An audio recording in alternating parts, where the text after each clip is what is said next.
तो कहानी की शुरुआत बेकी नाम की एक लड़की को दिखाते हुए होती है जो अपनी कार से अपने काम पर जा रही होती है। बेकी चैडविक सिटी के एक रेस्टोरेंट में काम करती थी।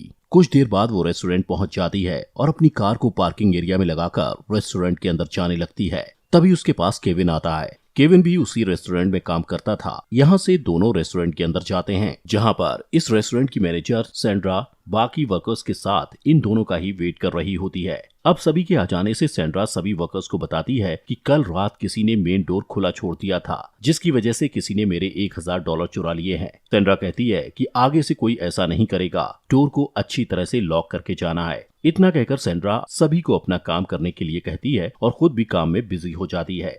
थोड़ी देर में धीरे धीरे रेस्टोरेंट पर कस्टमर्स आने शुरू हो जाते हैं। कुछ देर बाद मार्टी जो वहीं काम करती थी वो बेकी के पास जाकर कहती है कि सैंड्रा को लगता है कि तुमने कल रात दरवाजा खुला छोड़ दिया था, लेकिन बेकी उसे कहती है कि दरवाजा असल में केविन ने खुला छोड़ा था और मैं इस बात को सैंड्रा को नहीं बताना चाहती थी क्योंकि इससे केविन की जॉब चली जाएगी। यहाँ पर मार्टी को पता चलता है कि बेकी सच बोल रही है। इसके बाद वो अपने काम में बिजी हो जाती है। कुछ घंटों बाद यानी दोपहर के टाइम रेस्टोरेंट के फोन पर एक कॉल आती है। जैसे ही सैंड्रा उस कॉल को पिक करती है तो दूसरी तरफ से डैनियल नाम का एक पुलिस ऑफिसर उसे कहता है कि मेरे पास एक आदमी आया है जो मुझे बता रहा है कि आपके पर्स से जो पैसे चोरी हुए हैं वो आपके रेस्टोरेंट में काम करती एक लड़की ने चुराए हैं, जिसका नाम बेकी है, और बेकी को उसने अपनी आंखों से आपके पर्स से पैसे चुराते देखा है। इतना कहकर डैनियल सैंड्रा को कहता है कि मेरे पास इन्वेस्टिगेशन करने के लिए पुलिस की एक बड़ी टीम है जो आपके रेस्टोरेंट पर आकर बेकी से इस बारे में पूछताछ कर सकती है, लेकिन इससे आपके रेस्टोरेंट का नाम खराब होगा, इसलिए मुझे लगता है कि आप मेरी हेल्प कर सकती हो। सैंड्रा ये सब सुनकर थोड़ा घबराती हुई डैनियल से पूछती है कि आखिर आपकी हेल्प मैं कैसे कर सकती हूँ,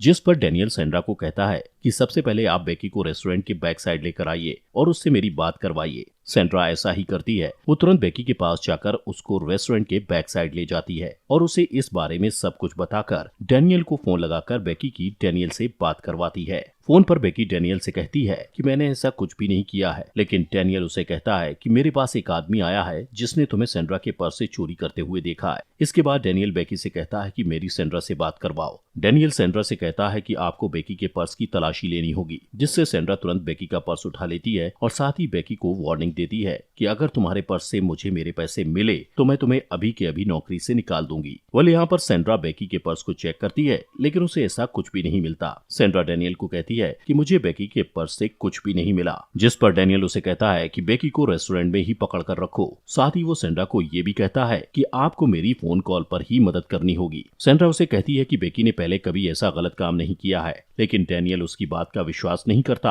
और कहता है कि अगर बेकी निर्दोष निकली तो इसकी जिम्मेदारी मैं खुद लेता हूँ और जो भी सजा मुझे कानून देगा मैं उसे कबूल करूंगा। सैंड्रा बेकी की दोबारा डैनियल से बात करवाती है और बेकी डैनियल को समझाने की कोशिश करती है कि सर मैंने आज तक कभी भी ऐसा गलत काम नहीं किया है और मैं चोर नहीं हूँ। ये सुनकर डैनियल बेकी को 2 ऑप्शन देता है। पहला ये कि बेकी को चोरी के जुर्म में जेल जाना होगा और दूसरा ये कि बेकी को अपने सारे कपड़े उतारकर सैंड्रा को उसकी तलाशी लेने देनी होगी। ये 2 ऑप्शन सुनकर बेकी के पैरों तले जमीन खिसक जाती है, लेकिन वो जेल नहीं जाना चाहती थी, इसलिए वो अपने कपड़े उतारकर सैंड्रा को उसकी तलाशी लेने के लिए तैयार हो जाती है। लेकिन वो डैनियल से रिक्वेस्ट करती है कि जब सैंड्रा उसकी तलाशी ले तो उसके पास मार्टी वहाँ मौजूद रहे। डैनियल बेकी की इस बात के लिए मान जाता है। वहीं सैंड्रा को यहाँ पर थोड़ा शक होता है और वो डैनियल से पूछती है कि क्या वो किसी फोन बूथ से बात कर रहा है या फिर वो किसी तरीके से उन्हें देख रहा है। सैंड्रा की इस बात का डैनियल कोई जवाब नहीं देता और सैंड्रा भी मन ही मन डरी हुई थी, इसलिए वो बात को इग्नोर करके मार्टी को लेने चली जाती है। सैंड्रा मार्टी के पास जाकर उसे इस मामले के बारे में सब कुछ बताकर अपने साथ रेस्टोरेंट के बैक साइड ले आती है। इसके बाद बेकी अपनी तलाशी देने के लिए एक एक करके अपने सारे कपड़े उतार देती है और सैंड्रा बेकी के सारे कपड़ों को चेक करती है,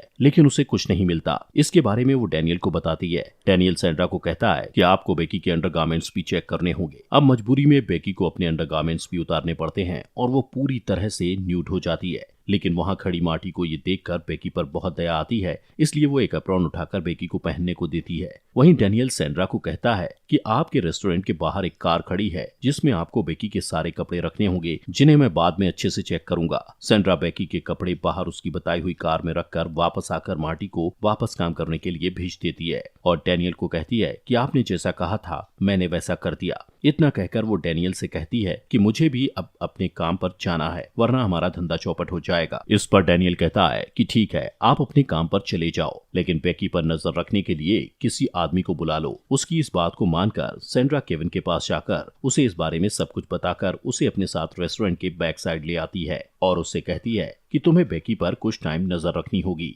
केविन, जो कि बेकी का काफी अच्छा दोस्त था, जब वो बेकी को बिना कपड़ों के बैठा देखता है तो वो गुस्से से भर जाता है और डैनियल को गुस्से से समझाता है कि बेकी चोर नहीं है, वो कभी भी ऐसा नहीं कर सकती। वहीं डैनियल केविन से कहता है कि तुम्हें बेकी की तलाशी लेनी होगी। इसे सुनकर तो केविन को और ज्यादा गुस्सा आ जाता है और वो कहता है कि तुमने बेकी के सारे कपड़े उतरवा दिए हैं और अब भी तुम उसकी तलाशी लेने को बोल रहे हो। केविन पूछता है कि अब कौन सी तलाशी लेनी है, जिस पर डैनियल केविन से कहता है कि तुम्हें बेकी के प्राइवेट पार्ट्स की तलाशी लेनी होगी। ये सुनकर केविन डैनियल को गाली देता है और कहता है कि भाड़ में जा तू और तेरी तलाशी। इतना कहकर वो बाहर आने लगता है और अचानक वो सैंड्रा से टकरा जाता है जो वहीं आ रही थी। वो सैंड्रा से कहता है कि सॉरी, इस मामले में मैं आपकी कोई मदद नहीं कर सकता। सैंड्रा डैनियल से बात करती है, जहां डैनियल उसे बताता है कि केविन बेकी पर नजर रखने के लिए सही आदमी नहीं है। डैनियल सैंड्रा से पूछता है कि आप किसी ऐसे आदमी को जानती हो जो बेकी पर अच्छे से नजर रख सके, जिसके जवाब में सैंड्रा उसको अपने मंगेतर के बारे में बताती है। डैनियल कहता है कि आपको अपने मंगेतर को इस काम में उनकी मदद करने के लिए बुलाना होगा। सैंड्रा को काफी अजीब लगता है, लेकिन वो बिना कुछ सोचे समझे अपने मंगेतर, जिसका नाम वॉन था, उसे रेस्टोरेंट में बेकी पर नजर रखने के लिए बुला लेती है। लेकिन वैन काफी नशे में था। सैंड्रा वैन को इस मामले के बारे में सब कुछ समझा देती है और वैन को बेकी के पास नजर रखने के लिए छोड़कर वापस अपने काम पर चली जाती है।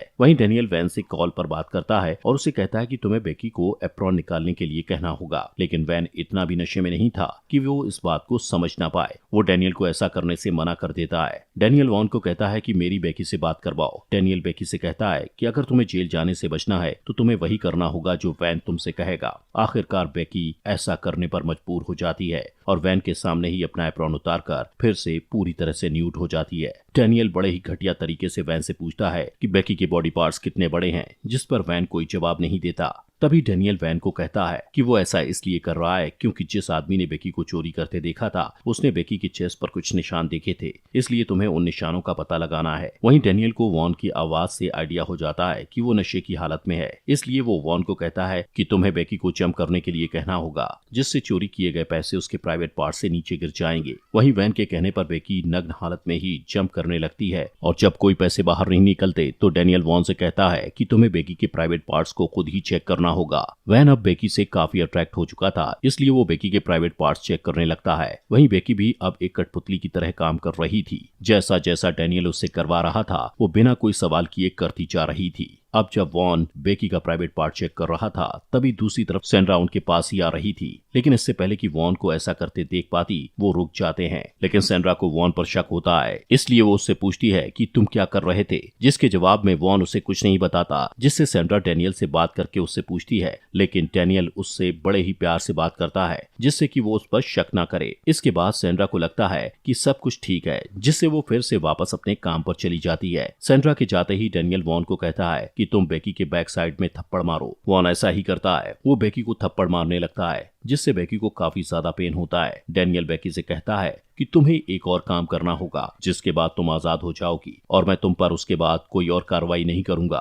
डैनियल कहता है कि तुम्हें वॉन के साथ इंटीमेट होकर उसे पूरी तरह से खुश करना होगा। ये सुनकर बेकी पहले तो हिचकिचाती है, लेकिन अब उसे इस सब से आजाद होना था, इसलिए वो इस घिनौने काम को करने के लिए तैयार हो जाती है। कुछ टाइम के बाद सैंड्रा उन दोनों के लिए खाना लेकर आती है, जहाँ वो देखती है कि बेकी और वैन दोनों चुपचाप बैठे हैं, जिसका मतलब कि वॉन बेकी के साथ इंटीमेट हो चुका था और अब रात भी हो चुकी थी। वॉन अपने किए पर शर्मिंदा था और अब उसका नशा भी काफी उतर चुका था। वो बेकी से नजर नहीं मिला पा रहा था। सैंड्रा को ये देखकर कुछ भी समझ नहीं आता कि वहाँ आखिर क्या हुआ है। तब सैंड्रा डैनियल से कॉल पर बात करती है तो डैनियल उसे बताता है कि वॉन काफी थक चुका है, इसलिए उसे घर भेज दो। जिसके बाद वॉन वहाँ से चला जाता है। वो कार में बैठकर अपने दोस्त को कॉल करके अपने घर बुलाता है और उसे ये सब बताता है कि उसने नशे की हालत में कितनी बड़ी गलती कर दी है। अब उसे अपने किए पर पछतावा हो रहा है। वहीं दूसरी तरफ रेस्टोरेंट रेस्टोरेंट में सेंड्रा का एक दोस्त उससे मिलने आता है। उसे देखकर सेंड्रा काफी खुश होती है। वहीं रेस्टोरेंट की बैक साइड में बेकी देखती है कि इस पूरे रेस्टोरेंट में कैमरे लगे हुए थे, मतलब कि जो भी वॉन ने उसके साथ किया था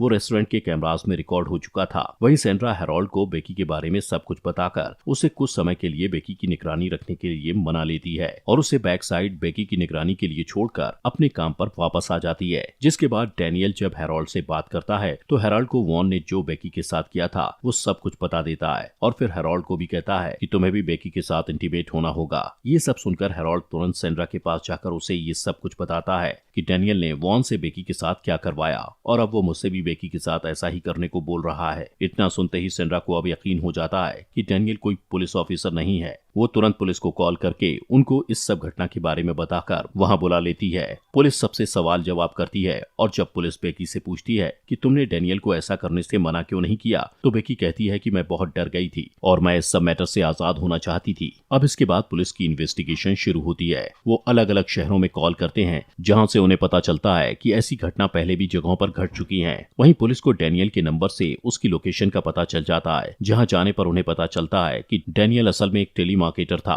और वो उसे इस जुर्म की सजा देने के लिए पकड़ लेते हैं। वहीं हम बेकी को देखते हैं जो अपने साथ हुई बदसलूकी के लिए सेंड्रा पर कोर्ट में केस कर देती है और कानूनी कार्रवाई के बाद सेंड्रा को उसकी जॉब से निकाल दिया जाता है और साथ ही उसे फाइन भी लगाया जाता है। कुछ दिनों बाद सेंड्रा का इंटरव्यू लिया जाता है जिसमें वो खुद को निर्दोष साबित करने की बहुत कोशिश करती है। वो कहती है कि मुझे नहीं पता था कि डैनियल एक फेक पुलिस ऑफिसर बनकर उनसे बात कर रहा था। वो बताती है कि मैं अपने रेस्टोरेंट की बदनामी को बचाने के लिए डैनियल से फोन पर ही इस प्रॉब्लम को सॉल्व करने की कोशिश कर रही थी। इसी के साथ ये मूवी यहीं पर खत्म हो जाती है। दोस्तों, आपके अपने फॉक्स एक्सप्लेनर हिंदी चैनल को सब्सक्राइब जरूर कर लें।